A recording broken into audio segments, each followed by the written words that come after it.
Hello and welcome everyone. This is Eamon, your physics teacher. Today we are going to start with the new chapter of Newton's laws of motion. As you can already see on the screen, I have written down the definition of force. Let us begin this topic with definition of force. Now, before I start, let me tell you all, if you really understand my lesson and you want me to make more videos or lessons, then do comment in the comment section. Let me know if you want more lessons from me, and don't forget to like, share and subscribe my channel.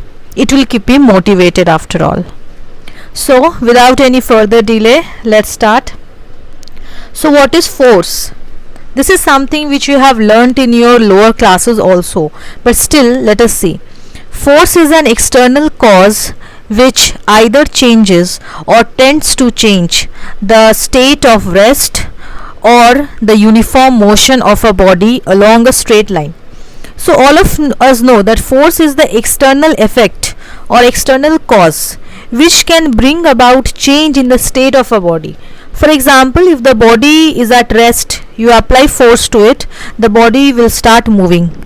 If a body is already moving, you apply force to it, it can either stop or it can change its direction of motion.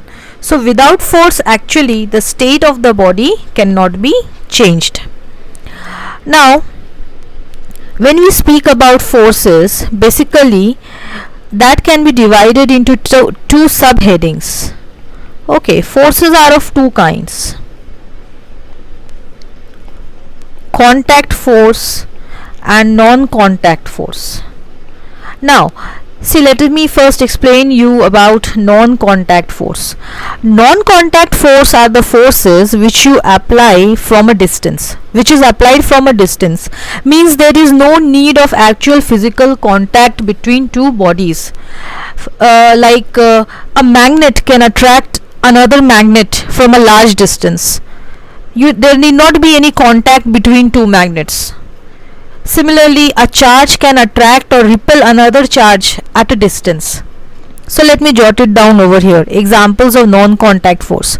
Say a positive charge can attract a negative charge from a distance, or a positive charge can repel a positive charge from a distance.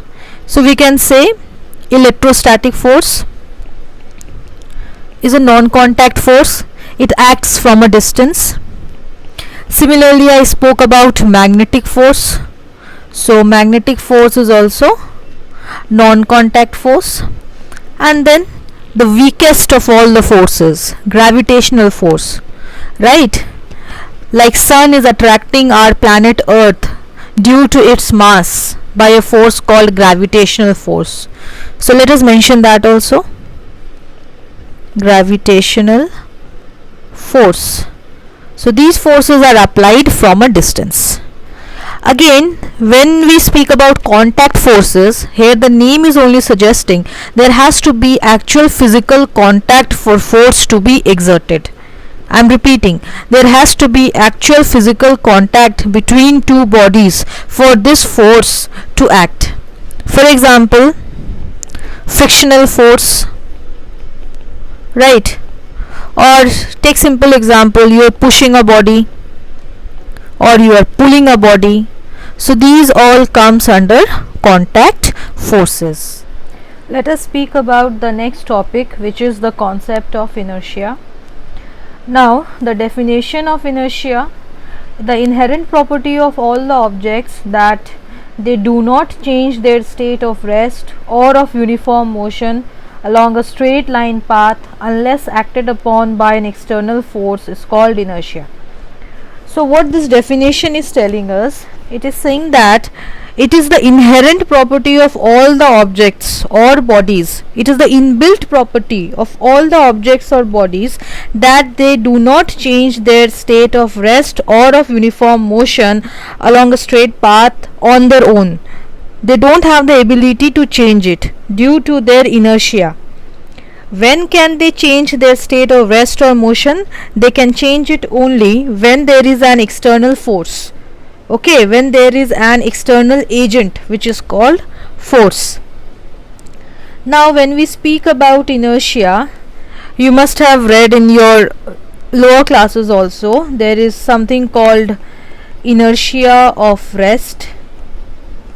What is it? I'm not writing the definition, just listen to me.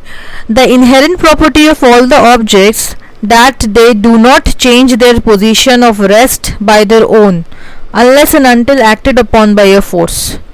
It is the inability of a body not to change by itself its position of rest. For example, when a bus or a train starts suddenly, a passenger standing inside leans backward. These are all examples. Again, when a hanging carpet is beaten with a stick, dust particles are cleared. Like this, you can have many examples of inertia of rest. We have another inertia which is called inertia of motion. What is it? It is the inability of a body not to change by itself its state of uniform motion along a straight line. For example, a person getting down from a speeding bus falls in the direction of motion of the bus. Why? Because his body is already in state of motion, because he was in a moving bus. So whenever he is stepping outside the bus, he has the tendency to fall in the direction of motion of bus. Again, an athlete runs some distance before taking a long jump. So these are all inertia of motion. These things you will find written in details in your textbook. Another inertia which we can speak about is inertia of direction. What is it? It is the inability of the body by virtue of which it tries to resist a change in its direction of motion. So a body will not try to change its motion on its own unless and until you apply some force. Right? For example, a stone which is tied on one end of a string revolving in a circle flies off tangentially when the string breaks suddenly. And so on. There can be lot of examples of inertia. Now let us discuss about Newton's first law of motion. So what this law says, an object at rest tends to stay at rest and an object in motion tends to stay in motion with same velocity unless it is compelled by some external unbalanced force to change that state. So here they are speaking about some unbalanced force. Unbalanced force means that the net force acting on the body is not zero. I am repeating, the net force acting on the body is not zero. If that kind of force is acted on a body, then what will happen? A body at rest will come to motion and a body which is in motion can come to rest. But this law states that an object at rest will remain at rest, or an object in motion will remain moving with the same velocity unless and until some unbalanced force acts on it. Let us have a look. What if the forces are balanced? So if forces are balanced,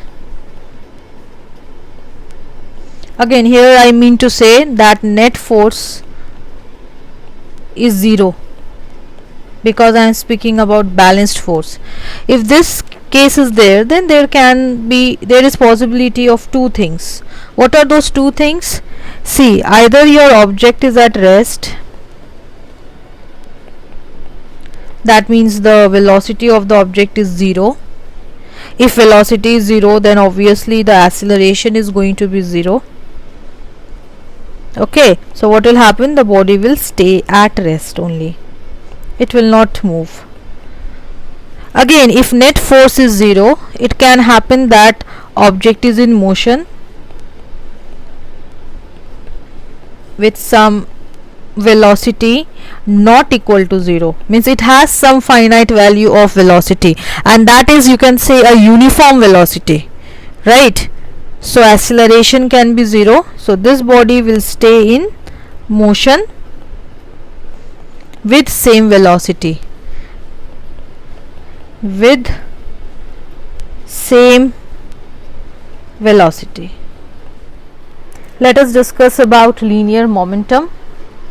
We all know linear momentum is product of mass and velocity. And of course velocity is a vector quantity, so momentum is also a vector quantity. Now let us see some important points about momentum. See, I wrote this expression P equals to mv. I want to see how momentum will change with change in velocity. Say if my mass is constant, then looking at the above formula I can say momentum is directly proportional to velocity. So if I plot a graph, say velocity along x-axis and momentum along y-axis, then I should get a straight line, right? Again, now let us consider that momentum is constant. If momentum is constant, then what will happen? My product of mass and velocity will be constant. So let me write this, mv equals to constant. So now m is equal to constant by v, that means m is inversely proportional to velocity and vice versa. So now if I plot a graph, say I am plotting my mass along x-axis and velocity along y-axis, then I will get the nature like this. Because see the nature, m is inversely proportional to velocity, so this kind of graph will have nature like this only. Alright, this will be the nature of the graph. Now third thing, say when velocity of the body is constant, then what will happen?